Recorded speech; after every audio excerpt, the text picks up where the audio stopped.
Pomaže Bog, dobroveče svima.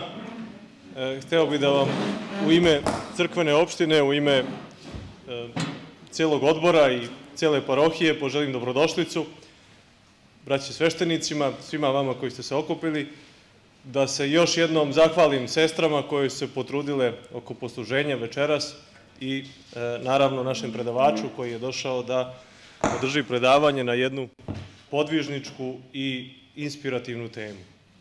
Podvižničku nama koji treba to da slušamo i inspirativnu njemu jer je morao da dokuči šta je otac Miodrag mislio kad je smišljao sve ove teme. Mi smo ga pitali, nije znao da nam objasni. Ali ja nisam razumio. Ali možda će otac Aleksandar to znati malo lepše da nam približi. Izvolite. Hvala. Samo tiho da ne pusti. Pomaže Bog. Bog. Bez ovoga. Desno. Probaj ovaj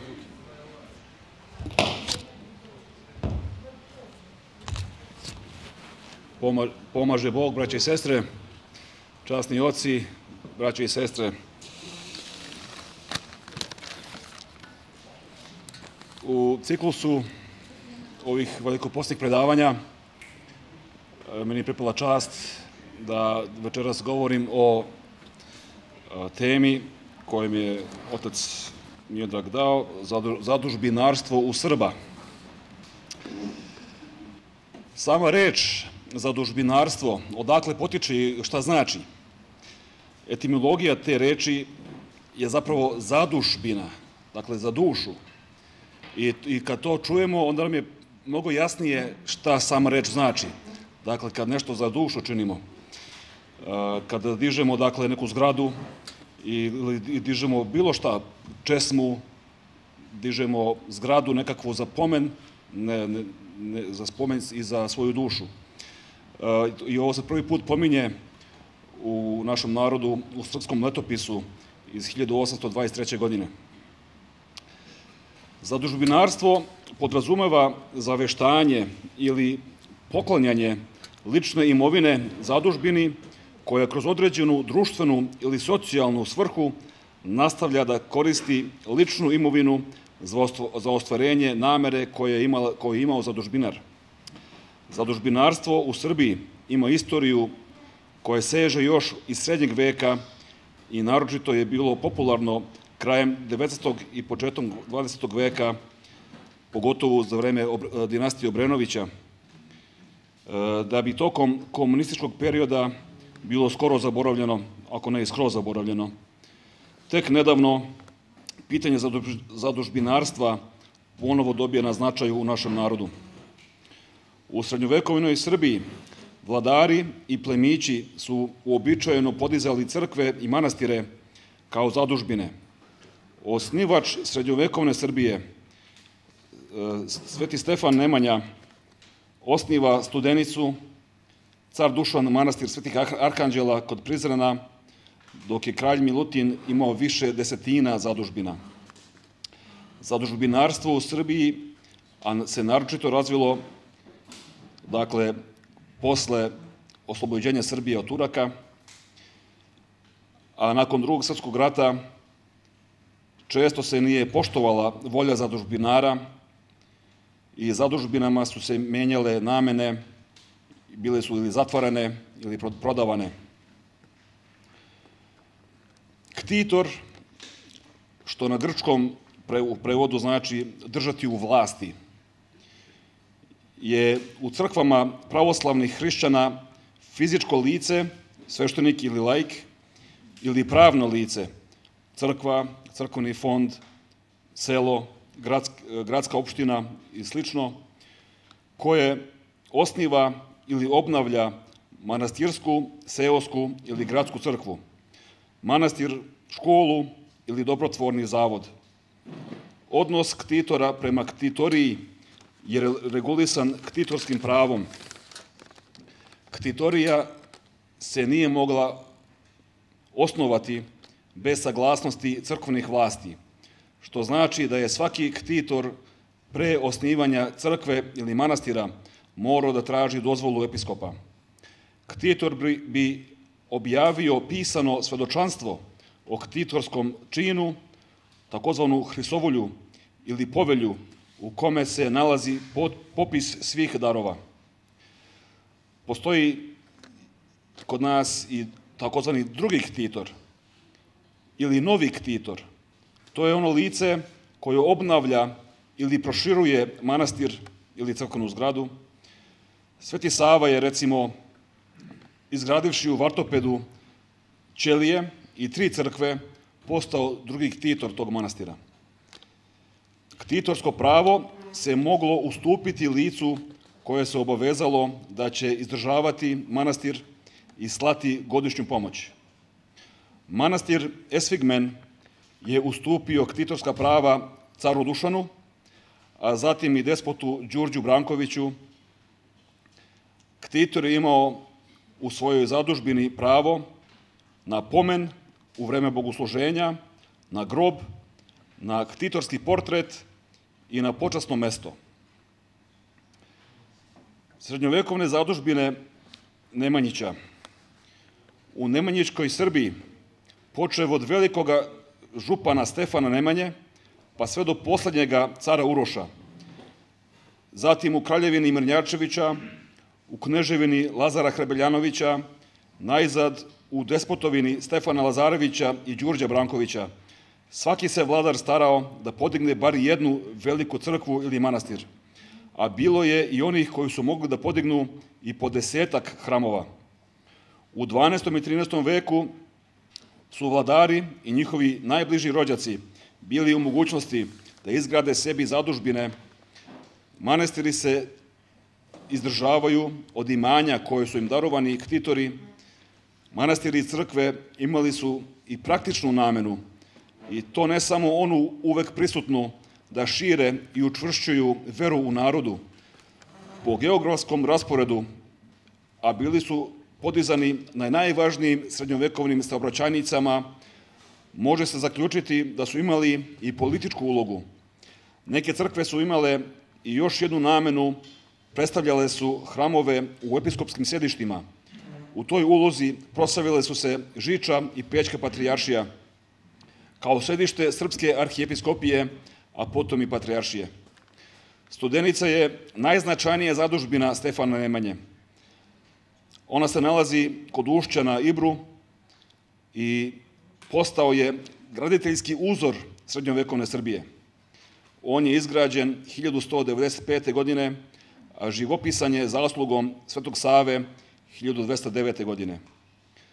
Na temeljima napuštene grčke crkve na Svetoj gori izgrađen je Hilandar. Podigli su ga 1199. godine Simeon Nemanja i Sveti Sava. Hilandar je od tada do danas ostao duhovni i kulturni svetionik srpskog naroda kroz vekove. Slede zatim Žiča, Mileševa, Pećka patrijaršija, Sopoćani, Gradac, Morača, Rača, Ajrilje, Tronoša, Tvrdoš, Gračanica, Dečani, Sveti Arhangeli kod Prizrena. Znamo za Svete Arhangele koji su danas u ruševini i zapravo se obnovili se taj manastir koji su Turci porušili.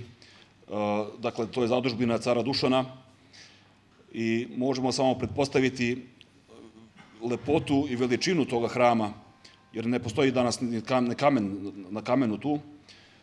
Sačuvane su neki komadi, neki detalji, neki komadi ornamentike, a zapravo tog kamena, tog manastira je sazidana džamija u Prizrenu koji dan danas stoji.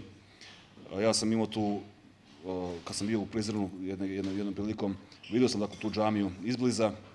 Taj kamen je zaista isklesan do savršenstva, sam oblik i lepota. Možemo samo zamislimo lepotu i oblika te crkve koju je car Dušan sazidao.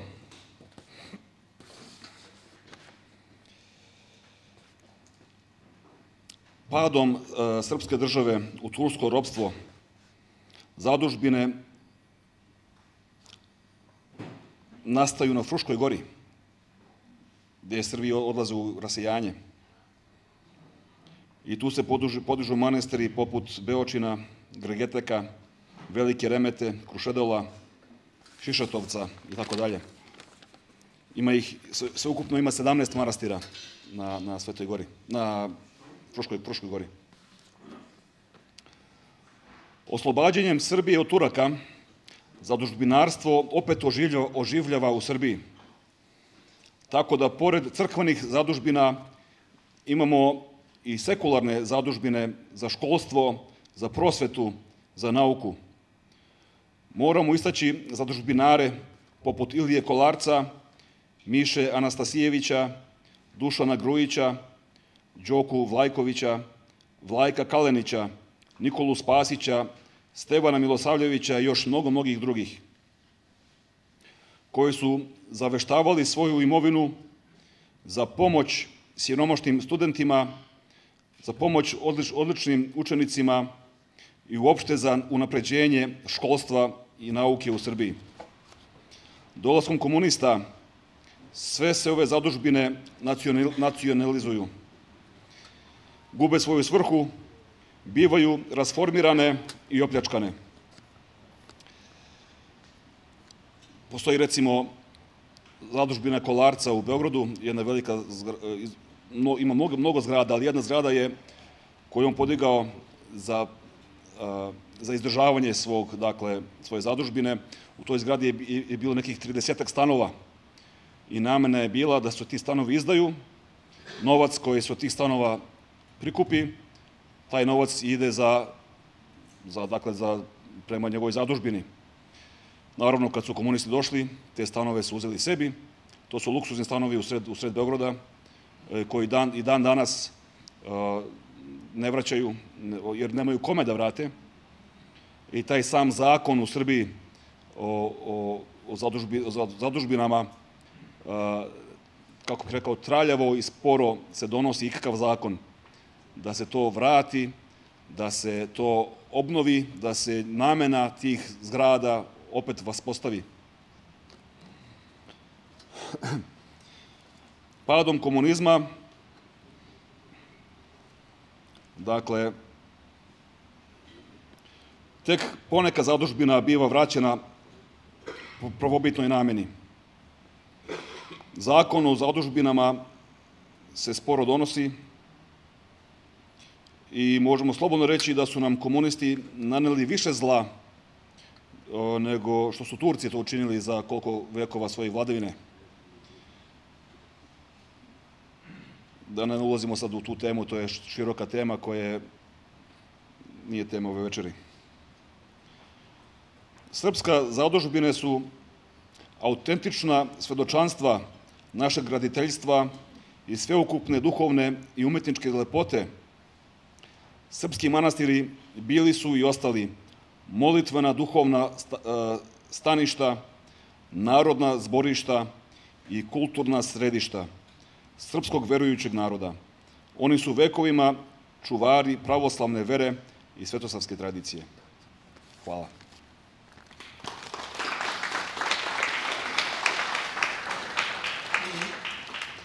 Ako bi imao ko šta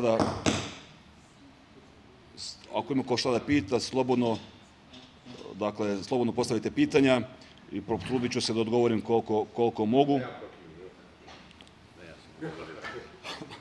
Ako dozvolite samo da zablagodarim ocu Aleksandru. Hvala, oče Aleksandre. Lepo, kratko, slatko i naučili smo, nadam se, nešto. Ono što je u vezi primedbe oca Nemanje, da nije znao zašto su ovakve teme, pojedine, a verovatno i sve, pa slušali smo razne predavanja na razne teme i mislim da treba naći nešto novo o čemu nismo slušali. Drugi razlog je možda bio taj što otac Aleksandar, kao što znate, je paroh u Liverpoolu, gdje se gradi nova crkva i to je na neki način, obzirom da je on pastir u toj parohiji, sa svojim narodom on je novi zadužbinar i mislim da njemu pripada čast i pravo da govori o tome. Hvala, oče Aleksandre, i za predavanje i za zadužbinu koju zidaš Svetom Luki. Takođe, jedan od razloga je bio i taj da se podsjetimo, to je nešto što nije izvorno srpsko, ali je u srpskom narodu odomaćeno taj duh zadužbinarstva, briga o svetinjama, o crkvi, ali isto tako i o sirotinji i uopšte o svome narodu. Kao što je to i moba i razne druge stvari koje smo mi imali u našem narodu veoma razvijene, a sad smo izgubili, nažalost, pod uticajem, pogotovo mi koji živimo na zapadu. Recimo, sve naše crkve koje su podignute u Australiji, osim manastira Ilajna, koji je zadužbina pokojnih Voje i Jelene, većinom, bar crkva manastirska, sve ostale crkve su napravili narod sirotinja, koji su više sačuvali taj zadužbinarski duh od svoje sirotinje, odvajajući i dižući svetinje, nego, recimo, verujem da ima među našim ljudima mnogo bogatih ljudi koji su to ovako mogli da naprave, bar 10 crkava u Australiji, ali je izgubljen taj duh. I mislim u tom smislu da je korisno, sad ne želim da branim napad koji je otac Nemanja uputio iz 16-terca. Mislim da je u svakom slučaju dobro da se podsjetimo, kažem, ovih nekih detalja u vezi sa tom osobinom koja je bila veoma, kažem, izražena i očuvana, kao što je otac Aleksandar rekao, u pojedinim periodima kad smo imali svoju zemlju, slobodu i svoju mogućnost da brinemo o opštim interesima. Još jednom hvala oče Aleksandra. Ako ima nekih pitanja, ja vas molim da ili ocu Aleksandru ili nekome od nas sveštenika, pogotovo ocu Nemanji.